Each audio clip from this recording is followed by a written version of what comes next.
विज्ञान के इतिहास से ये कहानी है ऐसी किताब की जिसमें हर बीमारी का इलाज है, हर दवा को बनाने का राज है, ब्रह्मांड के सारे सवालों के जवाब है। ये है वॉयनेज मैन्युस्क्रिप्ट।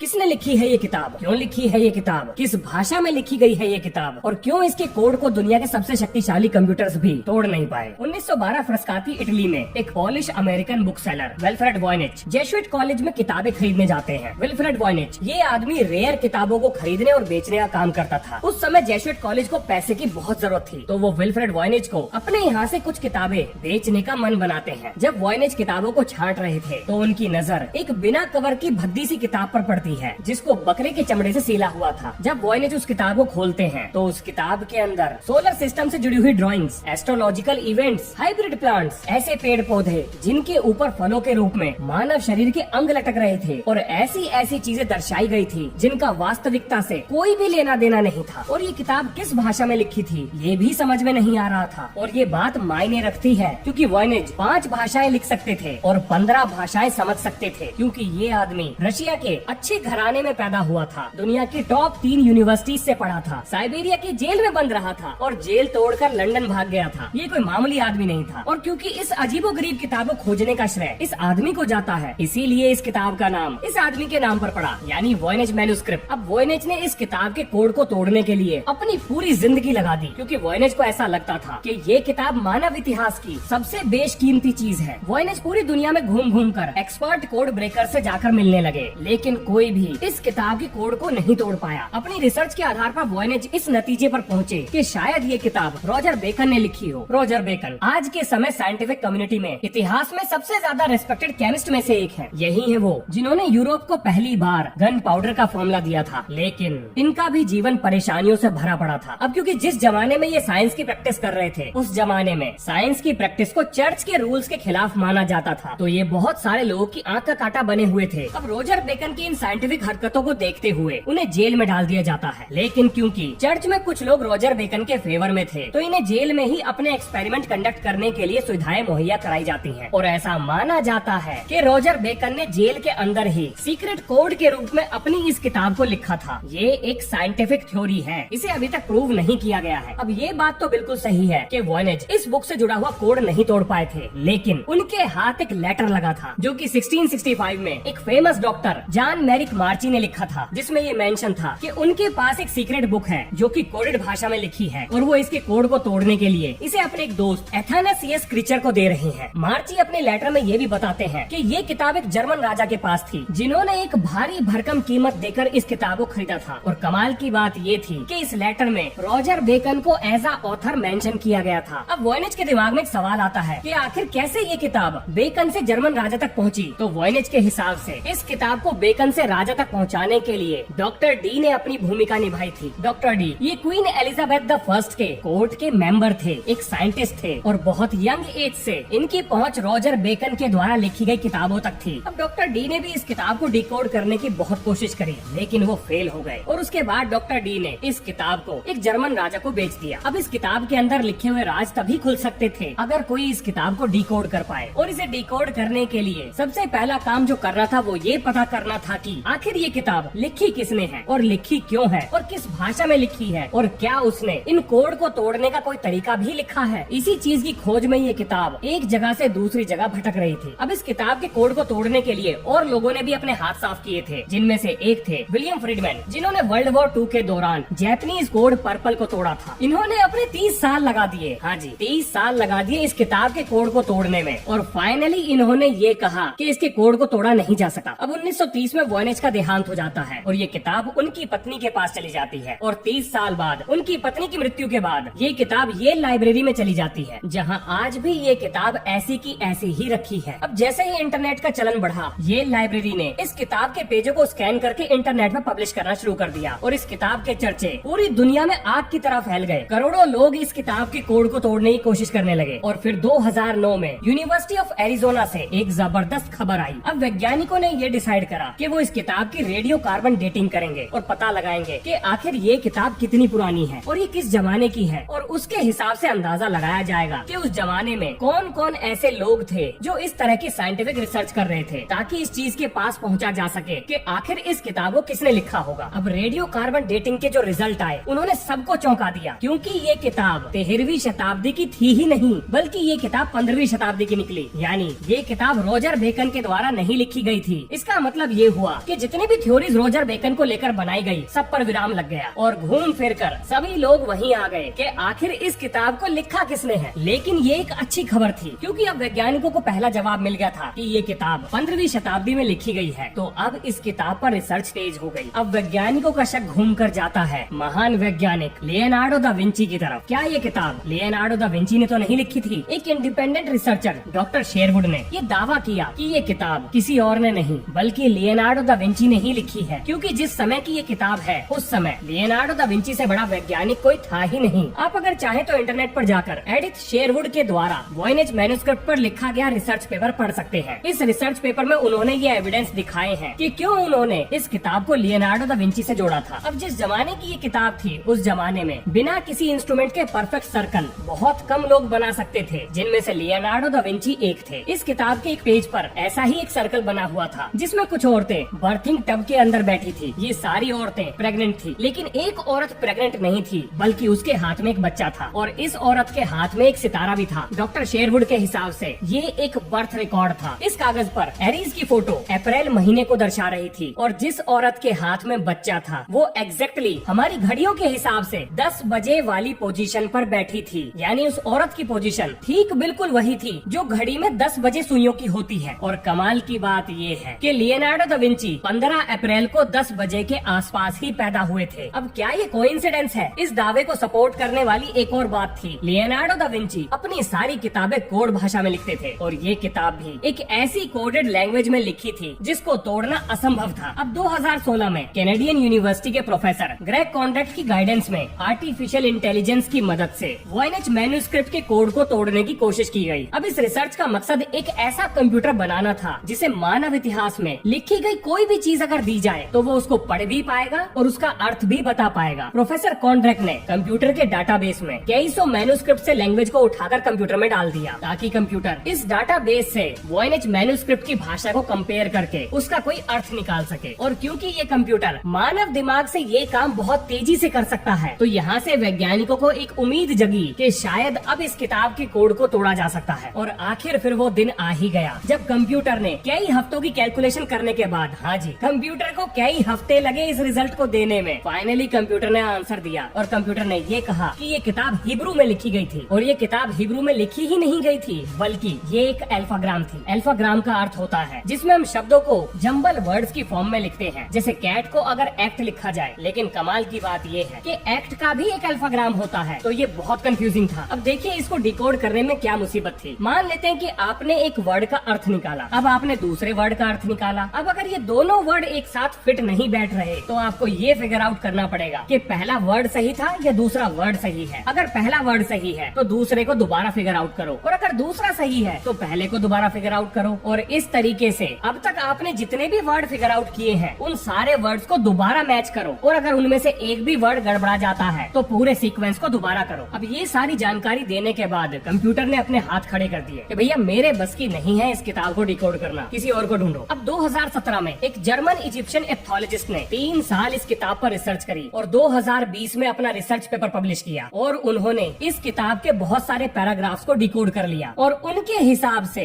ये किताब एक प्रोफेसी बताने वाली किताब थी। प्रोफेसी का अर्थ होता है भविष्य में क्या होने वाला है, यानी कि ये किताब भविष्य में होने वाली घटनाओं के बारे में जानकारी दे रही थी, ऐसा उनका मानना था। अब कुछ रिसर्चर्स का ये भी मानना है, क्या पता ये किताब कोडेड भाषा में लिखी ही ना गई हो, क्या पता कि इस किताब को लेकर अब तक हमारी अप्रोच ही गलत हो, क्या पता जिस भाषा में ये किताब लिखी गई है वो एक भाषा ही हो, एक ऐसी भाषा जो इंसान बोलते ही ना हो। अब इस बात के पीछे की स्ट्रॉन्ग एविडेंस था, और वो एविडेंस था ज़ोडिएक कोड। अब मैं ज़ोडिएक कोड की डिटेल में नहीं जाऊंगा, अगर आपको उसके बारे में जानना है तो आप गूगल पर जाकर उसके बारे में पढ़ सकते हैं। एक मजे की बात और बताता हूँ, जितने भी रिसर्चर्स ने इस किताब पर रिसर्च करी है वो सारे एक नतीजे पर तो पहुँच गए थे कि इस किताब में एक सिंगल एरर नहीं था, यानी जिस इंसान ने इस किताब को लिखा था उसने एक भी गलती नहीं नहीं की थी, एक भी रिपीट होने वाला वर्ड मिसप्रिंट नहीं था, पूरी किताब में कहीं भी कोई कटिंग नहीं थी और ये नामुमकिन है। अब एक नई थ्योरी का जन्म हुआ कि ये किताब एलियन बुक थी और दोबारा सामने आते हैं एरिक वॉन डैनिकन। अगर आपने पिछली वीडियो देखी है जिसमें मैंने एंटी कथीरा के बारे में बताया था, एक ऐसा टाइम ट्रेवलिंग डिवाइस जिसको कोई भी डिकोड नहीं कर पाया, उसे भी वॉन डैनिकन ने अपनी किताब चैरियट्स ऑफ गॉड में एक एलियन डिवाइस बताया था और इस किताब को भी वॉन डैनिकन ने एक एलियन बुक बताया है। क्योंकि वॉन डैनिकन ये कहते हैं कि बहुत सारी चीज धरती पर ऐसी हैं जिसे इंसान नहीं बना सकते, जैसे ये स्टोनहेंज। एक और सबूत जो वॉन डैनिकन के दावों को सपोर्ट करता है वो था पेरी रीस मैप, जिसमें हमारी धरती को इस तरीके से दिखाया गया है जैसे वो स्पेस से देखने पर नजर आएगी, जो कि असंभव था क्योंकि 1513 में धरती को स्पेस से कैसे देखा जा सकता था। अगर आपको इतिहास को चैलेंज करने वाली वॉन डैनिकन की किताबें पढ़नी है तो आप हिस्ट्री इज रॉन्ग पढ़ सकते हैं, लाजवाब किताब है। सन 2006 में दो ब्रिटिश राइटर्स गैरी केनेडी और रॉब चर्चिल ने इस किताब को मिस्टीरियस चीजों के साथ जोड़ दिया। उन्होंने अपनी किताब वॉयनेज मैन्युस्क्रिप्ट में ये दावा किया है कि ये किताब किसी के द्वारा इंसानी दिमाग को काबू करके लिखवाई गई है और इस बात को साबित करने के लिए उन्होंने अपनी किताब के अंदर बहुत सारे सबूत भी दिए हैं। अब अगर उन सबूतों को ध्यान से देखा जाए तो उनके पास ये बात कहने के स्ट्रॉन्ग एविडेंसेस हैं। इस वीडियो में मैं उनके द्वारा बताए गए फैक्ट्स और दिखाए गए सबूतों के बारे में नहीं बताऊंगा क्योंकि वो थोड़े डिस्टर्बिंग है, पर मैं आपको एक आइडिया दे देता हूँ। आपने कहीं न कहीं सुना या देखा होगा कि कुछ लोगों का शरीर उनके काबू में नहीं है या वो क्या कर रहे हैं इसकी जानकारी उन्हें नहीं होती, जिसे हमारे यहाँ देसी भाषा में कहते हैं कि इसके सर पे भूत सवार हो गया। तो कुछ कुछ इससे जुड़ी हुई चीजें ही उन्होंने अपने दावों में बताई हैं। इन्होंने अपनी किताब में हिल्डेगार्ड वॉन बेंगेन का जिक्र किया है। अब इतिहास में इस महिला को 12वीं शताब्दी के संत के रूप में दिखाया गया है, जिसने हजारों पन्नों पर इसी तरह की समझ में न आने वाली भाषा और मिलती जुलती ड्राइंग्स के ऊपर अच्छा खासा रिटर्न मटेरियल तैयार किया था। इस महिला के अनुसार जो भी चीजें इन्हें अपने सपने में दिखती थी वो इसे किताब के रूप में उतार देती थी और इनके द्वारा लिखी गई चीजें वॉयनेज मैन्युस्क्रिप्ट से मेल खा रही थी। और जैसा कि आप जानते हो कि क्रिश्चियनिटी में एक्सोर्सिज्म पे यकीन किया जाता है। अब यहाँ पर एक चीज बतानी जरूरी है, ऐसा नहीं है कि सभी लोग इस किताब पर यकीन करते थे। कुछ ऐसे भी थे जो ये मानते थे कि किसी पागल ने इस किताब को बस ऐसे ही लिख दिया है जिसका कोई सेंस नहीं है। क्योंकि सन 2006 में एक ऑस्ट्रियन रिसर्चर ने इस किताब के ऊपर एक कंप्यूटर एनालिसिस किया और उनके कंप्यूटर एनालिसिस में ये बात निकल कर सामने आई कि इस किताब में एंडलेस मीनिंगलेस कोड लिखे हुए हैं जिनका कुछ भी मतलब नहीं है। और ये इस किताब की सबसे आसान एक्सप्लेनेशन थी कि इसे देख के आंख बंद कर लो कि ये कुछ है ही नहीं। लेकिन ऐसा नहीं है कि इस किताब में कुछ भी ऐसा नहीं था जो समझ में ना आ रहा हो। इसमें बहुत सारी चीजें ऐसी थी जिनकी पिक्चर से ये रिलेट किया जा सकता है कि ये किताब वाकई में ही कुछ और थी, यानी कुछ ऐसा जिसे समझने के लिए अभी हम तैयार ही नहीं थे। इसके बाद एक और थ्योरी का जन्म हुआ और वो ये कि ये किताब विल्फ्रेड वॉयनेज ने ही लिखी थी। अब वैसे इस पर यकीन करना मुश्किल है क्योंकि रेडियो कार्बन डेटिंग से ये पता लगा था कि ये किताब 15वीं शताब्दी के आसपास रही होगी। तो रिसर्चर्स ने ये माना कि विल्फ्रेड वॉयनेज ने 15वीं शताब्दी की बकरों की खाल कहीं से इकट्ठा करी और इस किताब का निर्माण किया ताकि वो इसे बेचकर दुनिया भर का पैसा कमा सके। लेकिन क्योंकि ये किताब किसी को भी समझ में नहीं आ रही थी तो इसके खरीदार भी उन्हें नहीं मिले और इस दावे को सपोर्ट करने के लिए उन्होंने ये कहा कि विल्फ्रेड वॉयनेज से पहले इस किताब का कहीं पर कोई जिक्र नहीं है, यानी इस किताब को पॉपुलराइज किया था विल्फ्रेड वॉयनेज ने और वो इसे रॉजर बेकन के नाम पर बेचकर बहुत सारा पैसा कमाना चाहते थे। अब कुछ रिसर्चर्स का ये भी मानना है कि विल्फ्रेड वॉयनेज को वो लेटर मिला था और उस लेटर को आधार बनाकर उन्होंने इस किताब का निर्माण किया। पर इस थ्योरी को भी चैलेंज करने वाली चीज सामने आ गई। इस बुक में जिस इंक का इस्तेमाल किया गया था वो इंक भी 15वीं शताब्दी की थी। अब ये कैसे हो सकता है? क्या वॉयनेज ने टाइम ट्रेवल करके ये किताब लिखी थी? लेकिन इसकी भी एक एक्सप्लेनेशन दी गई है। रिसर्चर्स ने ये कहा कि हो सकता है कि ये किताब वॉयनेज ने ना लिखी हो, लेकिन उनके पास इस तरह के डॉक्यूमेंट हो जिसको असेंबल करके ये किताब बनाई गई हो। क्योंकि जैसा कि सब जानते थे विल्फ्रेड वॉयनेज पुरानी किताबों के बहुत बड़े डीलर थे, तो जरूर उनके पास कुछ ऐसा होगा जिसको असेंबल करके उन्होंने ये किताब बनाई होगी। पर अगर उन्होंने ये किताब बनाई भी है तो भी ये लिखी किसने है? इस किताब पर लगातार टेस्ट किए गए हैं, बार बार टेस्ट किए गए हैं, जिनमें सबसे ज्यादा एडवांस टेक्निक का इस्तेमाल किया गया है जो उस जमाने में थी ही नहीं जिस जमाने की ये किताब है। तो क्या इस बात पर यकीन किया जा सकता है कि ये किताब फेक है? वेल, मेरी पर्सनल राय में जितना मैंने इसके बारे में पढ़ा है मुझे ये फेक नहीं लगी। इस किताब को greatest code of all time कहा जाता है, जो जिस दिन खुलेगा उस दिन यूनिवर्स का सबसे गहरा राज भी खोल देगा। अगली वीडियो में फिर से चलेंगे विज्ञान के इतिहास से जुड़े हुए एक नए सफर पर। तो मिलते हैं नेक्स्ट वीडियो में। जय हिंद, जय भारत।